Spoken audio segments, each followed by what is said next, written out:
नमस्कार and welcome back. आप हैरान रह गए होंगे थंबनेल को देखकर कि कांग्रेस या राहुल बाबा हार कर भी जीत कैसे गया। बिहार के अंदर आप बड़े खुश हैं कि हमारी 202 सीटें आ गई, हमने क्लीन स्वीप कर लिया। लेकिन आपने कुछ नोटिस नहीं किया कि क्या कुछ हुआ है बिहार के अंदर। यस, बिहार वालों ने हमें जीत दिलाई है। हमें गर्व है बिहार के ऊपर आज की डेट में, और ऐसी जीत यही लोकसभा में चाहिए थी। लेकिन हम नहीं कर पाए क्योंकि हमने मोदी जी की एंकड़ी निकालनी थी, वो हमने निकाल दी। चलिए, अब बिहार वालों ने ऑपोजिशन की एंकड़ी निकाल दी। ये अब सब मीडिया बोल रहा है क्यों हारे, क्या क्यों नहीं हारे, इंपॉर्टेंट नहीं है। आप जीत गए, इंपॉर्टेंट है। बट उसके बाद भी कांग्रेस इतना खुश क्यों है? वो 60 में से 6 सीटें जीते हैं और वो खुश है। रीजन क्या है? रीजन है कि उन्होंने कैंपेनिंग करी ही नहीं, और जो कंपेयरिंग नहीं करी उसके बाद भी 6 सीटें जीत जाए तो भंगड़े ही डालेगा। अब जो बिना कैंपेनिंग के वो जीत गए, मुद्दा क्या है?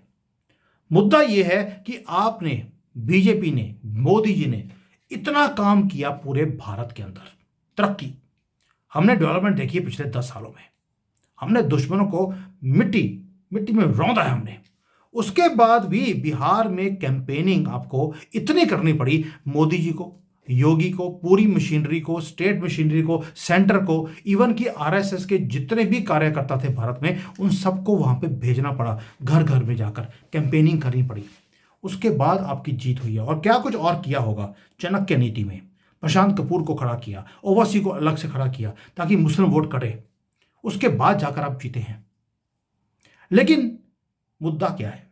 मुद्दा यह है कि कांग्रेस इसलिए खुश है क्योंकि उसको मालूम है कि उन्होंने जैसे डेमोग्राफी को चेंज किया सिस्टमैटिकली। उन्हें मालूम है अब उन्हें कैंपेनिंग करने की जरूरत नहीं है, वो जीतते जाएंगे। और वो, उनकी नजर लंबी है। आपकी नजर बिहार के इलेक्शन पे थी, उनकी देश के ऊपर है कि पूरा देश टेक ओवर कैसे कर रहा है बिना मेहनत करे। वो कैसे? डेमोग्राफी को सिस्टमैटिकली चेंज किया जा रहा है। आपको मालूम है कि वो आधार कार्ड इशू कर रहे हैं रोहिंग्या के जानवरों को, बांग्लादेशी जानवरों को, लेकिन आप रोक नहीं पा रहे। और वो क्या कर रहे हैं? गली गली, गांव गांव वो अपने कब्जे में करते जा रहे हैं। और जहां जहां पे उनका कब्जा है उनको कैंपेनिंग की जरूरत ही नहीं है। ओवैसी की जीत देखिए आप। ओवैसी 5 सीटें जीत गया। सारी की सारी सीटें वो हैं, जो डिस्ट्रिक्ट वो हैं जो वेस्ट बंगाल के साथ लगते हैं, हिंदू एरिया थे। सिर्फ 10 साल में वो मुसलमानों में कन्वर्ट हो गए। और जैसे ही वो कन्वर्ट हुए हैं, आपका जीतना इम्पॉसिबल है। घर कौन दे रहा है? आप। राशन आप। पढ़ाई लिखाई के पैसे आप। इवन कि मदरसा के अंदर जो टीचर्स हैं उनकी सैलरी भी हमारे टैक्स पे से जाती है। जहां पर यह पढ़ाया जाता है कि काफरों का गला कैसे काटना है, वो सैलरी हमारे पैसों से जा रही है। और वो उनको जिता रहे हैं, इसलिए वो खुश हैं। और वो, आप उनको हरा नहीं सकते। और इनके जो नंबर ऑफ डिस्ट्रिक्ट्स हैं वो आज 6 हैं, कल को अगले इलेक्शन में वो 60 हो जाएंगे और आपको पता भी लगेगा नहीं। और वो क्या कर रहे हैं? सारे मोहम्मद नाम के, इस्लाम नाम के जो लोग हैं उनको वहां पे भेजा जा रहा है। और जहां पर एक भी मोहम्मद या इस्लाम नाम का गंदा सा आदमी आ गया, पूरे एरिया में वो जीना हराम कर देता सबका। नाम में ही गंदगी है, इसलिए वो खुश हैं। और आप आराम से बैठे हैं कि जी बिहार जीत लिया, अब हम वेस्ट बंगाल जीतेंगे। जीतने देगी आपको ममता बनर्जी, वो जिहादन। आप तो वहां पर संदेश खली में लेडीज ने इंफॉर्म किया आपको, जो कुछ उनके साथ 13 साल से होता रहा, आप उस बंदे को पकड़ने के लिए सारी ताकत लगा दी। और वो हंसते हैं आपके ऊपर। इसलिए बोल रहा हूं, आपको इतनी मेहनत करनी पड़ी, इतना काम करने के बाद, और वो बिना मेहनत के वो सीटें जीतने शुरू कर दी है। अयोध्या ऐसे ही नहीं लेकर गए वो। अयोध्या की डेमोग्राफी को पहले चेंज किया गया तो जीते हैं। स्मृति ईरानी ने इतना काम किया, हार गई। डेमोग्राफी को चेंज किया 5 साल के अंदर। उनको ऐसे आपके नाक के नीचे से वो लेकर चले गए। और district by district south India पूरा रेडिकलाइज कर दिया उन्होंने। नॉर्थ ईस्ट पूरा रेडिकलाइज किया उन्होंने। एक एक कर कर वो, अब बिहार, वेस्ट बंगाल पूरा रेडिकलाइज हो चुका है। अब बिहार के बाद यूपी के अंदर तो चलो आप डंडे मार रहे हैं, योगी कब तक है? उसके बाद क्या होगा? कौन बचाएगा आपको? वो ओपनली आपको चैलेंज कर रहे हैं। ये कुछ मुद्दे हैं दोस्तों जो आपको देखना पड़ेंगे। और आज नया चीज शुरू कर दिया, 3 लाख एक्स्ट्रा वोटर थे, राहुल गांधी ने बोलना शुरू कर दिया। क्या किसी माई के लाल में हिम्मत है उसको ये बोल दे राहुल को कि बेटा केस कर दे, तेरे पास तो प्रूफ है कि 3 लाख एक्स्ट्रा वोट थे, जो तुमने 1.5 करोड़ से ज्यादा तुमने एक्स्ट्रा वोट डलवाने की कोशिश करी बांग्लादेशियों से और रोहिंग्या वालों से, उसका हिसाब कौन देगा? उसके ऊपर बात नहीं करेंगे। लेकिन 3 लाख वोट एक्स्ट्रा पड़े, उसके कारण हम हार गए। आप केस कर दीजिए। मैं मोदी जी से बात नहीं कर रहा हूं, मैं बोल रहा हूं इलेक्शन कमीशन से, क्यों नहीं आप चले जाते डेफोमेशन का केस करने के लिए कि either you give us proof और you will be put behind bars, क्योंकि आप दंगे करवाने की कोशिश कर रहे हैं। नहीं करेंगे, इसलिए उनकी हिम्मत बढ़ती जा रही है। मैं बार बार बोल रहा हूं, कांग्रेस इसीलिए खुश है, उसे मालूम है आप उनके युवराज को और उनके झूठ के ऊपर आप कोई कार्रवाई करते ही नहीं है। आपको ये रिवर्स करना पड़ेगा दोस्तों। मैं बार बार बोलता हूं, आपके पास एक ही चारा है। जब तक आप ये जो गलत वीडियोस बनाते हैं ये मीडिया वाले, जब तक आप इनको पकड़ के कटघरे में नहीं खड़ा करेंगे, इनके ऊपर उस तरह से केस नहीं करेंगे जैसे डोनाल्ड ट्रंप ने किया बीबीसी के ऊपर, $1 बिलियन का 8,000 करोड़ रुपए का केस किया है उसने। बीबीसी के चेयरमैन को और डायरेक्टर को रिजाइन करना पड़ा, अभी तो केस किया है। क्या हमने कभी देखा है हमारी गवर्नमेंट ने the Print, the Wire, the Hindu, the Times of India, इन सब के ऊपर कभी केस किया हो? फटी हुई शेरवानी, राजदीप सरदेसाई जो उकसाता है लोगों को दंगे करने के लिए, गलत रिपोर्टिंग करते हैं, क्या हमने देखा कि हमारी गवर्नमेंट ने कभी उनको केस किया हो उनके ऊपर? नेवर। इस तरह से हम कंट्री को नहीं बचा सकते, और वो डिस्ट्रिक्ट बाय डिस्ट्रिक्ट वो जीतते जा रहे हैं बिना कैंपेनिंग के। सोच के देखिए किस डायरेक्शन में हमारा कंट्री जा रहा है, और हम यहां पे खुश हैं, हमने बिहार जीत लिया। ये बदकिस्मती है हमारी बीजेपी की, मोदी जी की।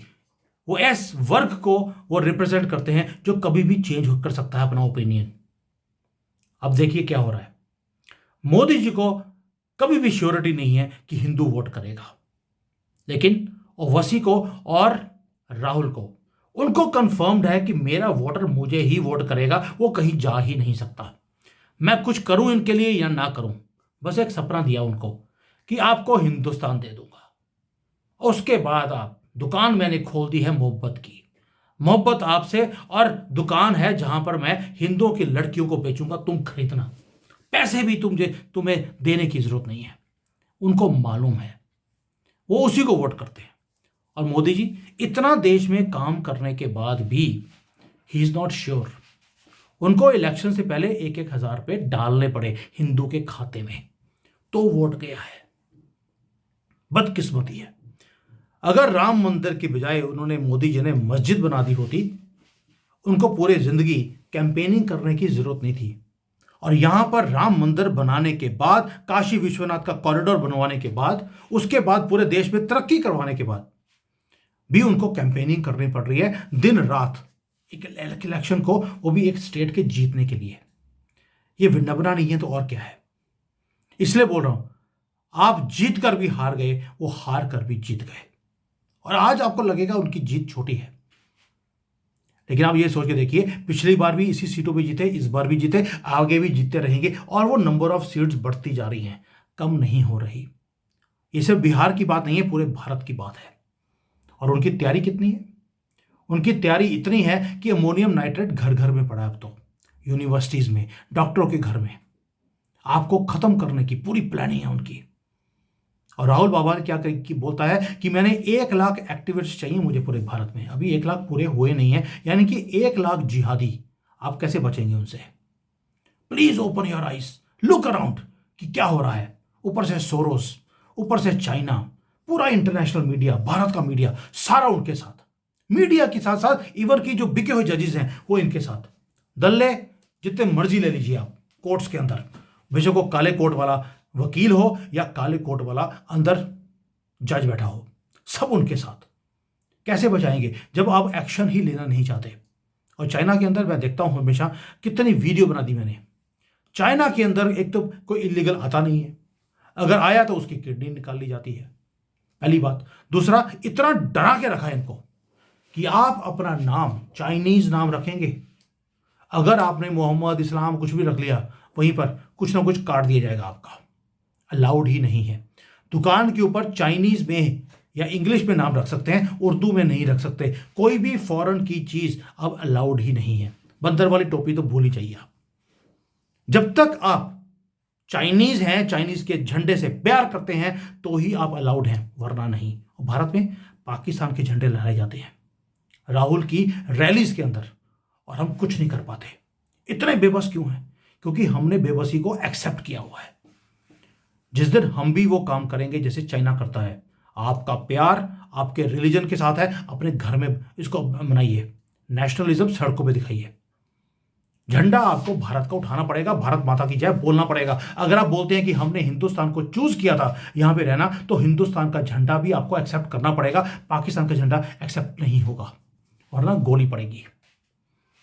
किस दिन आप ये चीजें इंप्लीमेंट करेंगे? जिस दिन आप ये करेंगे उस दिन या तो जिहादी वापस आएंगे पाकिस्तान में, या आपके पास राइट होगा कॉन्स्टिट्यूशनली कि आप इनको गोली मार सकते हैं जैसे चाइना मारता है। फिर आप में से बुद्धिजीवी कई आगे बोल देंगे, सर वहां तो कम्युनिज्म है, वन पार्टी सिस्टम है, हमारे यहां डेमोक्रेसी है। क्या नेशनलिज्म डेमोक्रेसी के अंदर अलाउड नहीं है? अगर नहीं है तो फिर इंदिरा गांधी ने कैसे कर दी? इंदिरा गांधी ने भी अपने टाइम पर जिसने भी भारत के खिलाफ काम किया उसको पकड़ के जेल में किया था। बेशक इमरजेंसी लगाया, कुछ भी किया, लेकिन उसके अंदर हिम्मत ही उसने करके दिखाया। Why not us? हमें गुड बॉय बनने की आदत क्यों पड़ गई है कि कहीं इंडियन इंटरनेशनल मीडिया मेरे लिए कुछ गलत ना बोल दे? बाहर में क्या इंटरनेशनल मीडिया।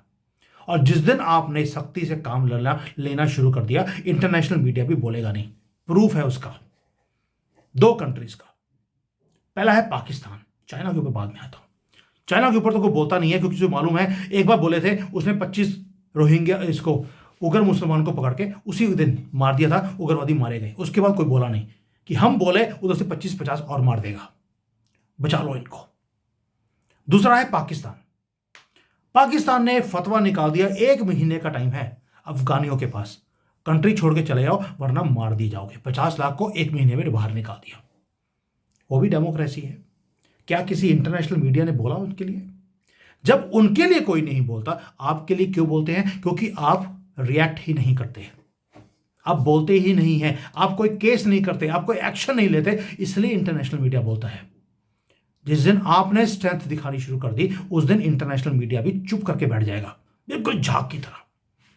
स्टेप्स आपको लेने पड़ेंगे। और हिंदुओं, please understand one thing, Hindustan नाम है इसका, आपको दिया गया था ये कंट्री, लेकिन आप अपने ही हिंदुस्तान में सेफ नहीं हैं, क्योंकि आपके आसपास ये इलीगल 30 करोड़ जो जिहादी रहते हैं, उन्होंने टेक ओवर कर लिया, और सिस्टमेटिकली आपने ही टेक ओवर करने दिया। सनातनी ने टेक ओवर नहीं करने दिया, हिंदुओं ने टेक ओवर करने दिया। सनातनी हमेशा रिपोर्ट करता है, भाई मैं चाइना में बैठकर इनको रिपोर्ट करता हूं। 3-4 को तो मैं पाकिस्तानियों को डिपोर्ट करवा चुका हूं यहां से, क्योंकि अपनी गंदी हरकतें ये बंद नहीं कर सकते। क्या आप रिपोर्ट करते हैं? मैंने आज ही एक वीडियो बनाया है जहां पर मेरे नाम पर फ्रॉड हो रहा है। मैंने इमीडिएटली पुलिस को इन्फॉर्म किया कि ये बंदा मेरे नाम पे फ्रॉड कर रहा है, लोगों को मैसेज दे रहा है कि मैं सुमित जैन बोल रहा हूं, मैं आपके क्रिप्टो में आपके पैसे बनवा दूंगा, डबल करवा दूंगा, आप इन्वेस्टमेंट कीजिए। I inform the police immediately. Do you do that? और उधर से हमारी गवर्नमेंट है, वो काम ही नहीं कर रही इनके खिलाफ कोई भी। आप भी फतवा निकालिए यहां पर कि जो मुझे इलीगल बांग्लादेशी दिख गया अगले महीने में मार दिया जाएगा। अब निकाल कर देखिए। और अगर इंटरनेशनल मीडिया कोई बोलता है तो क्या डोनाल्ड ट्रंप ने यह काम नहीं किया? सिंपल क्वेश्चन आपसे, क्या डोनाल्ड ट्रंप ने यह काम नहीं किया कि मैं मुसलमान कंट्रियों से, ये 10 कंट्रीज हैं, इसके इलीगल्स को अपने कंट्री में एक्सेप्ट नहीं करता हूं? सब भागने लग गए वहां पर। अगर वो डेमोक्रेसी में वो काम कर सकता है, व्हाई नॉट यू? क्योंकि आप डरते हैं। सॉरी, मैं बार बार एक डिस्क्लेमर देता हूं, मोदी जी के काम की प्रशंसा है, लेकिन इलीगल्स के ऊपर कोई भी काम नहीं किया गया। और भारत में जिस दिन आपने ये रूल पास कर दिया कि जो राइट हिंदुओं का पाकिस्तान और बांग्लादेश में है, वही राइट, उतने ही राइट मुसलमानों को भारत में दिए जाएंगे। Very very simple. जिस दिन आपने इक्वालिटी कर दी, उस दिन प्रॉब्लम सॉल्व होनी शुरू हो जाएंगी। और आज भी आप कर रहे हैं सबका साथ में, ये हमारे ही तो हैं, वो हमारे कभी ना थे, ना हैं, ना रहेंगे। वो घर लेंगे आपसे, वो आपसे राशन फ्री में लेंगे, हर चीज फ्री में लेंगे, लेकिन वोट नहीं करेंगे, ना ही भारत का झंडा उठाएंगे। नेवर। वो हरे रंग से ही उनको प्यार है, उसी से करते रहेंगे। इसलिए it is time we open our eyes कि हमारे सामने हो क्या रहा है। ये एनालिसिस मैं इसलिए करता हूं, कितनी स्टडी करनी पड़ती है एक एक चीज की, कि क्या हो रहा है बिहाइंड द सीन्स। वो खुश क्यों हैं? आपने जाति का कार्ड तोड़ दिया। I understand, I salute you कि आपने बिहार जैसी जगह पे जाति का कार्ड तोड़ दिया, बट क्या दिलों से जातियों के कार्ड खत्म हुए? या सिर्फ वो ये एनालिसिस करनी बाकी है, या सिर्फ ये हजार हजार रुपए जो डाले गए, जो आपने किसानों को 6,000 के बजाय 10,000 देने का प्रॉमिस कर दिया, यानी कि आपको पैसे देने पड़े तो आपको वोट मिली है, वरना क्या आपको वोट मिल जाती? ये क्वेश्चन मैं आपके लिए छोड़ता हूं जो आप सुन रहे हैं, कि मोदी जी अगर ये काम नहीं करते, दिल्ली में 25 से 24 रुपए लेडीज के खाते में डालने का प्रॉमिस दिया तो वोट मिली, अगर नहीं देते तो क्या दिल्ली जीत जाते? क्वेश्चन आपके लिए छोड़ता हूं। और क्या इसी तरह से हम कंट्री को चलाएंगे कि 50 करोड़ लेडीज हैं, सबके खाते में 25-25 रुपए जाएंगे तो ही हम इलेक्शन जीतेंगे? क्या इस तरह से कंट्री चलेगा? और क्या इस तरह से हम देश को बचा सकते हैं, या हम अपने देश को दीमक की तरह खुद ही खाली करते जा रहे हैं? क्वेश्चन आपके लिए हार्ड हिटिंग क्वेश्चंस है, but there have to be some answers and please think about it. Thank you. जय हिंद। वंदे मातरम।